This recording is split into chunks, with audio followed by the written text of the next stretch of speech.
Good morning students. आज हम लोग इस वीडियो के माध्यम से प्रश्नवाचक वाक्य की रचना कैसे की जाती है,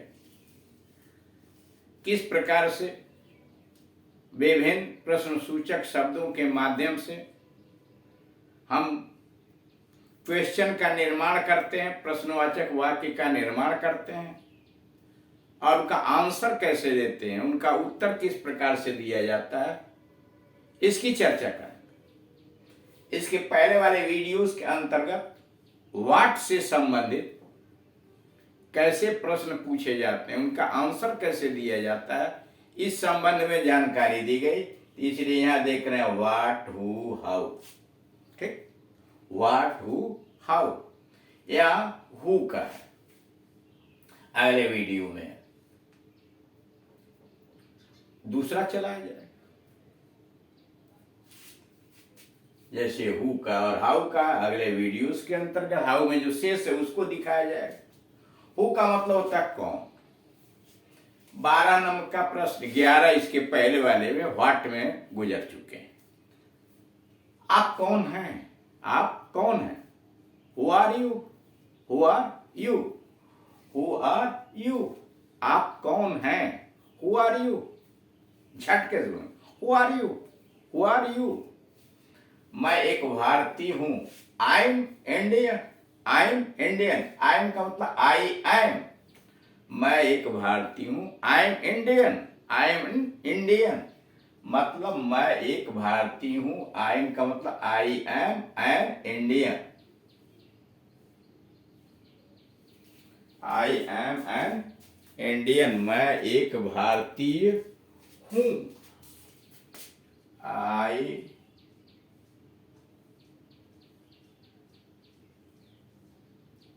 N Indian, I am an Indian. मैं एक भारतीय हूं। अब आइए अगले नंबर पर 13वां, वे कौन है। वे का मतलब बहुवचन, plural number. Who are they, who are they. वे कौन हैं, हु आर दे। उत्तर, वे मेरे संबंधी हैं, वे मेरे संबंधी हैं। They are my relatives. वे मेरे संबंधी हैं, दे आर माई रिलेटिव्स। अगला क्वेश्चन है, गीत किसने गाया। गीत किसने गाया। Who sang the song, who sang the song। गीत किसने गाया, हु sang the song। उत्तर में होगा, उसे लता ने गाया, उसे लता ने गाया। लता sang it, उसे लता ने गाया, लता sang it। आप किसी और का भी नाम ले सकते हैं। अगला नंबर है, बाजार में कौन जाएगा। बाजार में कौन जाएगा। Who will go to the market. बाजार में कौन जाएगा, who will go to the market. Answer हो जाएगा, मैं जाऊंगा, आई विल गो। मैं जाऊंगा, आई विल गो। अगला प्रश्न है, इस काम को कौन कर सकता है। इस काम को कौन कर सकता है। Who can do this work. इस काम को कौन कर सकता है, who can do this work. Answer हो जाएगा, राधा कर सकती है, Radha can do it. Radha कर सकती है, राधा कैन डू इट। अगला क्वेश्चन है, उसे किससे से मिलना है। उसे किससे मिलना है। Whom does she want to meet? Whom does she want to meet? उसे किससे मिलना है। आंसर होगा, उसे अपनी माँ से मिलना है। She wants to see her mother. She wants to see her mother. अगला नंबर है, इस मकान का मालिक कौन है। इस मकान का मालिक कौन है। Who is the owner of this house? इस मकान का मालिक कौन है। Who is the owner of this house? Answer हुआ इस मकान का मालिक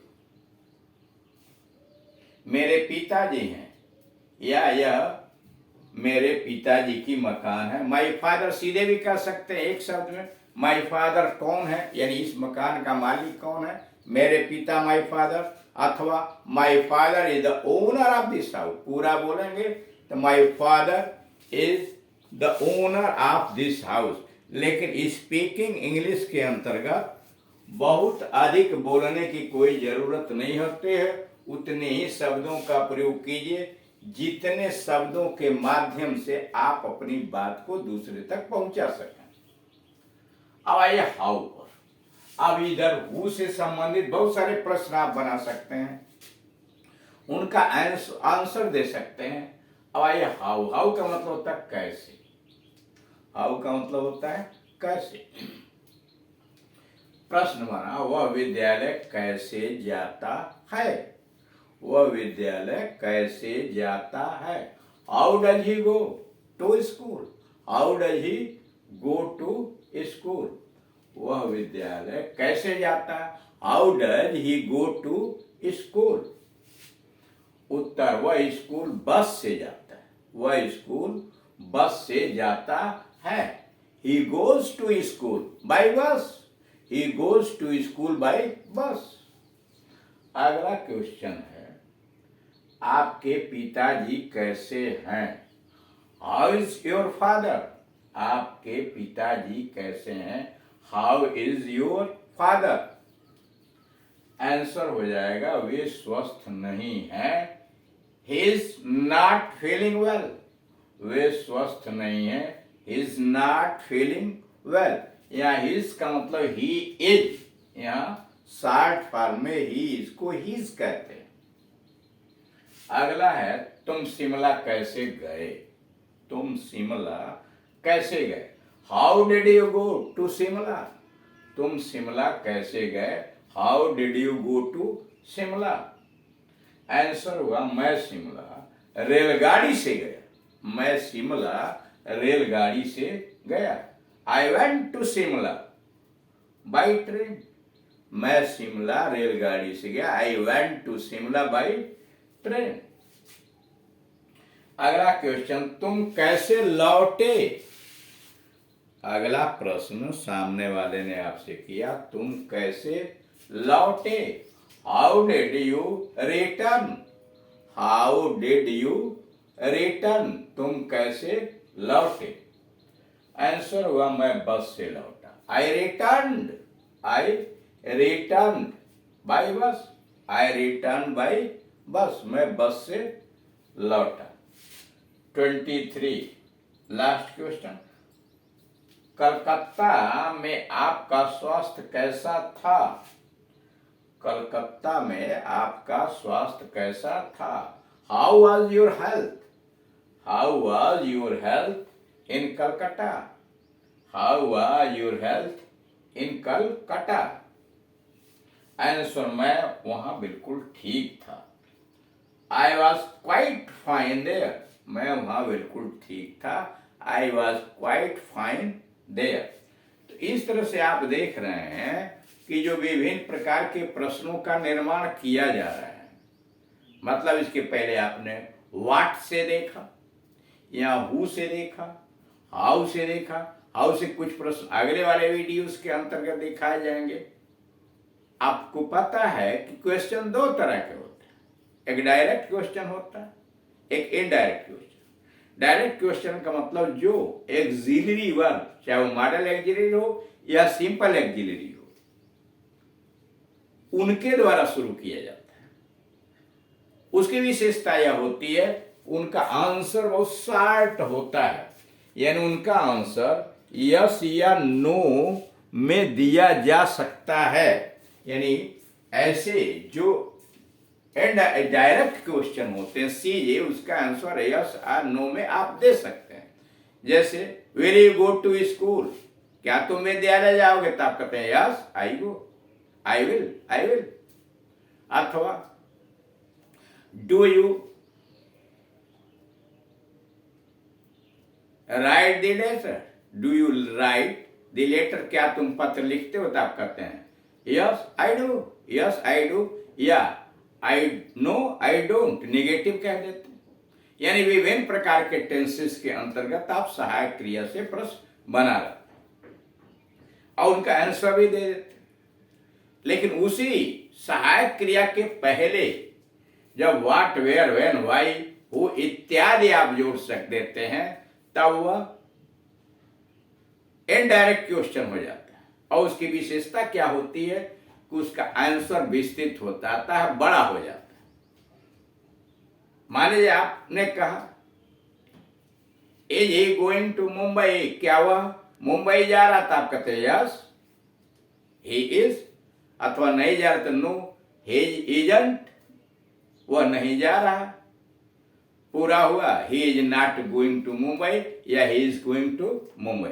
लेकिन अगर उसी में व्हेन, वेयर, व्हाई आदि जोड़ दें, जैसे when is he going to Mumbai, वह मुंबई कब जा रहा है, तो अब आपके सामने एक हो गया कि आपको पूरी सूचना देनी पड़ेगी, विस्तृत उत्तर देना पड़ेगा। जैसे he is going to Mumbai next month, और स्पीकिंग में सीधे शॉर्ट में आप कह देते हैं next month, he is going to Mumbai next month, पूरा आंसर होगा। कहने का मतलब यह है कि जब आप क्वेश्चन वर्ड से किसी प्रश्न को पूछेंगे तो उसका जवाब भी विस्तृत होगा। अब आपका यह ड्यूटी बन जाता है कि इन क्वेश्चंस को बार बार रिपीट करें, उन्हें बोलने का अभ्यास करें, आंसर को बोलने का अभ्यास करें। और जो भी आपका पार्टनर है जिसके साथ आप इसका अभ्यास करना चाहते हैं उसे क्वेश्चनिंग करें, उसे प्रश्न पूछें, वो आंसर देगा और वह क्वेश्चन करेगा तो आप आंसर देंगे। और इस तरह से एक दूसरे के द्वारा की गई गलतियों का अगर आप सुधार करते हैं और इसी मॉडल के दूसरे प्रश्न बनाते हैं, उनका आंसर देते हैं, तो धीरे धीरे आपकी इंग्लिश स्पीकिंग काफ़ी सुधर जाएगी। Thank you.